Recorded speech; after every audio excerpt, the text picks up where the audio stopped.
Dengue जिसे काटता है उसकी मौत ही होती है। सनातन देश की संस्कृति है और देश का कल्चर है और सबसे पुराना धर्म है। सनातन का अपमान करना अच्छी बात नहीं है। इससे पहले भी बहुत सारे उदयनिधि आए थे सनातन धर्म को समाप्त करने के लिए। जो संविधान की उन्होंने शपथ लिया है उस संविधान को उनको पढ़ना चाहिए। संविधान के प्रथम पृष्ठ पर ही भगवान श्री राम के चित्र हैं। सनातन धर्म कहते ही उसको है जो अनादिकाल से चला आ रहा है और अनादिकाल तक बना रहेगा। उसे ना कोई ख़त्म कर सका है और ना कोई ख़त्म कर सकेगा। जब इतने बड़े बड़े आक्रांता इस देश में आए, हजारों साल देश गुलाम रहा, हमारी संस्कृति को नष्ट करने का भरपूर प्रयास किया गया, तो तब तो ये सनातन धर्म मिटा नहीं है। सनातन धर्म को मिटाने वाले मिट गए, लेकिन सनातन धर्म आज भी है। जो मंत्री डीएमके के उदयनिधि स्टालिन जो ये बोल रहे हैं कि सनातन धर्म डेंगू है, तो उन्हें ये याद कर लेना चाहिए कि डेंगू जिसे काटता है उसकी मौत ही होती है। इसलिए वो मुझे लगता है कि सनातन धर्म के अनुयायियों की सहिष्णुता की, अहिंसा की परीक्षा ना ले, वो राजनीति करें, अच्छा है। क्योंकि सनातन धर्म के लोग जिस दिन खड़े हो जाएंगे उस दिन इनको घर से बाहर निकलना मुश्किल हो जाएगा, वोट मांगना मुश्किल हो जाएगा। इसलिए राजनेता लोग अपनी सीमा में रहें, धर्म के विषय में इस तरह अनर्गल टिप्पणियां ना करें तो ज़्यादा अच्छा है। दूसरी बात ये है कि ये इस बात का प्रतीक है कि हमारी उदारता का, कि हम लोग ऐसे कोई व्यर्थ की बकवाद नहीं करते हैं। नहीं तो किसी दूसरे धर्म पर कहकर देख लें, सरकलम कर दिए जाएंगे, सरकलम के फतवा जारी हो जाएंगे। इसका मतलब ये है कि आखिर सनातन धर्म जो सहिष्णु है, जो उदार है, जो अहिंसावादी है, जो अपने देवी देवताओं में पूजा में विश्वास रखने वाला है, उनकी इस तरह से उनको ना उकसाया जाए तो अच्छा है।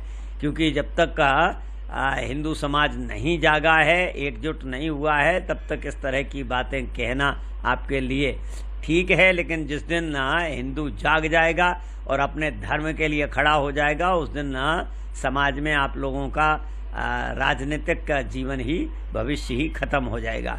इसलिए सनातन धर्म को ख़त्म करने की बात मत करो, नहीं तो आपका ही जीवन भी और भविष्य भी और राजनीति भी तीनों ही खत्म हो जाएंगे। उनका यह बयान निंदनीय है और जो संविधान की उन्होंने शपथ लिया है उस संविधान को उनको पढ़ना चाहिए। संविधान के प्रथम पृष्ठ पर ही भगवान श्री राम के चित्र हैं और ये जो वक्तव्य है डेंगू, मलेरिया आदि जो खत्म करने के लिए, तो ये जब कभी समाज से खत्म नहीं। सनातन अपने आप में प्राचीन है, सनातन ना कभी खत्म हुआ है ना कभी होगा। ये मानसिक दिवालियापन है। वोटों की राजनीति के तहत में इस प्रकार का बयान दिया गया है।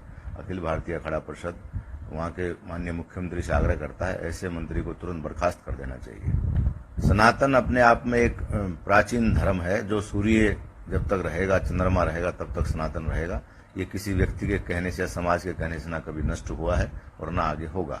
ये उस मंत्री का जो वक्तव्य है, पूरा सनातन धर्मावलंबी जो विश्व के अनेकों भागों में रहते हैं वो सभी इससे उद्वेलित हैं और आंदोलित हैं। सबको बड़ा कष्ट हुआ है कि हमारे संविधान की शपथ लेने के बाद मंत्रियों के द्वारा इस प्रकार के वक्तव्य दिए जाते हैं।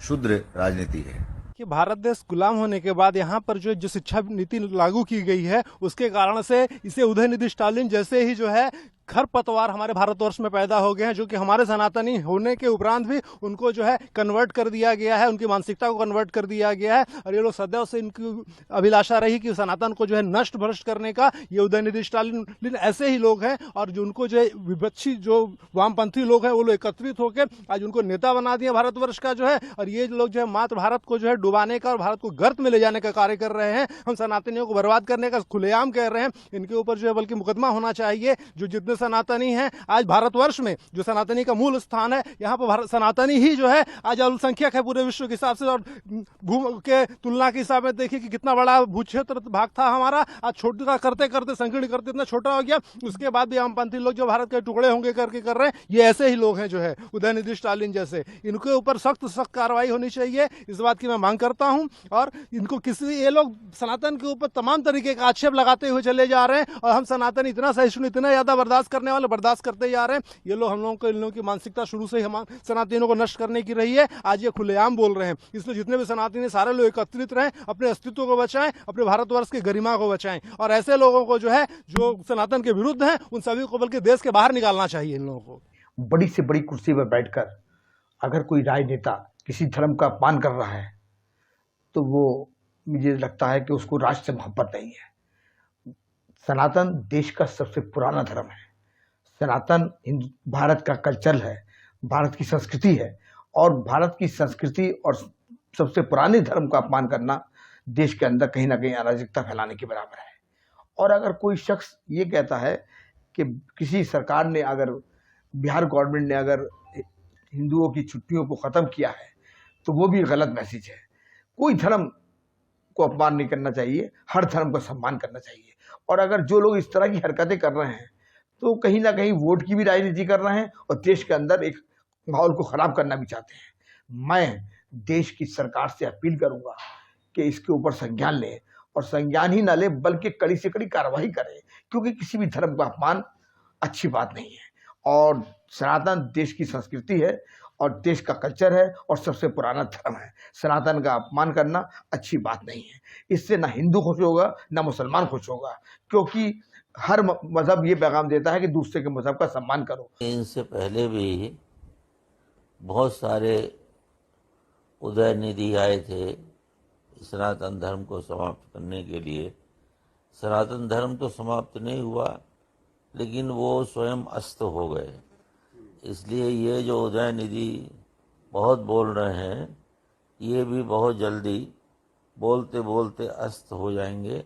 और सनातन धर्म जो है, वो जो सनातन धर्म इस सृष्टि का अनादि धर्म है, वो रहेगा। उसको कोई बिगाड़, उसका बाल बाका नहीं कर सकता।